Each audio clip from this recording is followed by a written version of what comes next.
vou destacar alguns pontos de atenção que as empresas devem ter. Por exemplo, controle dos processos, compliance e governança e ineficiência de equipe causada pelo tempo de preparação dos dados. Um pouquinho grosso esse termo, mas eu já vou explicar melhor sobre ele, tá? A questão do controle dos processos. Então, o que nós temos que ter de atenção quando falamos do controle de processos?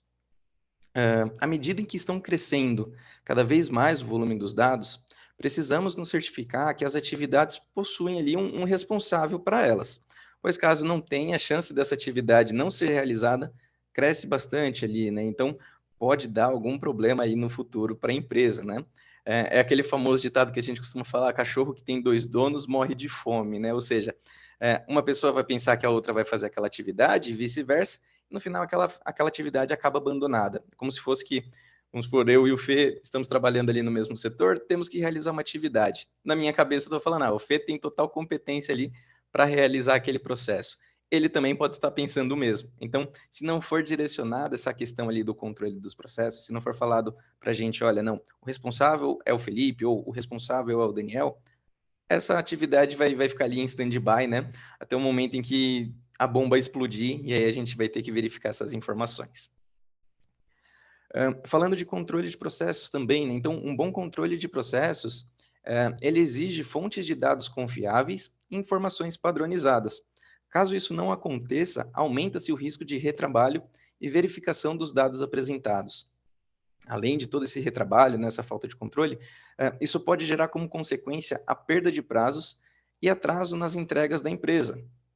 Então, tudo uma questão ali de controle mesmo, pessoal. Temos que ter muito ponto de atenção ali, temos que focar bastante nessas situações para evitar problemas maiores ali com o dia a dia, né, quando essas informações vierem à tona. Um ponto também de atenção que temos que ter quando o tópico se trata ali de compliance e governança. Então, essa questão do compliance e governança é um tema que vem crescendo bastante, principalmente nos últimos anos, com questões de ESG, com questões onde as empresas elas buscam sempre essa questão da seriedade, né? Então, demonstrar ali que as informações estão de acordo com o dia a dia da empresa, fazem sentido ali com todas as demonstrações apresentadas, né? Então, com o avanço da tecnologia e o aumento dos dados, a empresa ela tem que se preparar para evitar vazamentos de dados sensíveis, principalmente fortalecendo ali suas tecnologias internas, políticas internas, seus ERPs, né? Então, nós sabemos que todo mundo ali está sujeito a esse risco de sofrer um ataque cibernético, né? Porém, quando a empresa ela está preparada para essa situação, o prejuízo ele vem de uma forma bem menor, né? Então, a empresa ela já se prepara para que, se porventura vier a acontecer algum desses ataques, né, o impacto seja o menor possível para o dia a dia da empresa, para toda a questão financeira ali da empresa. Também é legal destacar nesse tópico aqui de compliance e governança, que temos que ter como ponto de atenção a questão de que as empresas elas devem seguir sempre as leis e as normas do país e do ramo em que ela está atuando. A aplicação de práticas em desacordo com o mercado gera uma visão muito ruim para a empresa. Ela pode perder a confiança dos seus stakeholders, ela pode ali perder a confiança de quem pretende consumir ou um produto, um serviço ali da empresa, quem pretende investir ali naquela empresa, né? Então, ela tem sempre que atuar com muita seriedade quanto às suas atividades, sempre ali de acordo ali com normas e leis, né, para evitar essas dores de cabeça, para evitar que a imagem fique manchada, né, por reportar ali valores que não contemplam com a realidade.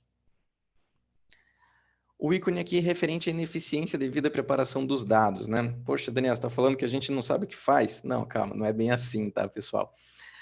Quais pontos de atenção que nós devemos ter para a equipe ou para a empresa, né, para que não tenha uma ineficiência devido a esse aumento do volume de dados?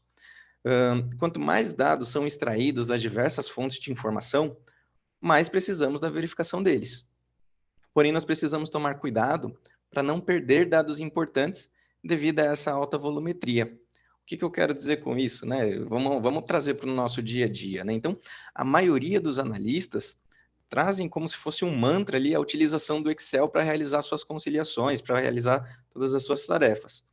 O Excel é uma baita ferramenta, tá, pessoal? Porém, é, quando essa volumetria ela começa a crescer e ultrapassa ali o limite de linhas e colunas, começam a surgir problemas, né? Então, se não me falha a memória, o Excel ele aguenta ele até 1.045.000 linhas, né? Então, passou disso, já precisa quebrar em um outro arquivo, precisa fazer uma outra tratativa. Quando temos um arquivo, então, que contempla essa grande volumetria de dados, o que é muito normal, principalmente nas grandes empresas, né? Podemos perceber que a equipe acaba perdendo muito tempo para a extração dos dados, preparação deles.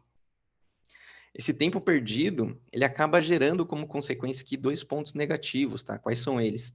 A questão da sobrecarga de trabalho e estresse, pois se torna um processo muito moroso, muito chato, né? Então, duvido aí que quem mexe com essa questão aí de grande volumetria de dados nunca passou por uma situação de, poxa, vou perder a tarde inteira da minha máquina para extrair ali a informação do relatório, e depois eu vou perder mais uns 2 dias preparando o arquivo em Excel, que eu vou gerar 3, 4 arquivos, né? Para só então conseguir trabalhar, poder mostrar ali o meu entendimento, né? Então, esse é um dos pontos negativos que são gerados a partir desse volume de dados, caso a empresa não tenha esse procedimento, nessa ineficiência aí, quanto à questão da preparação dos dados.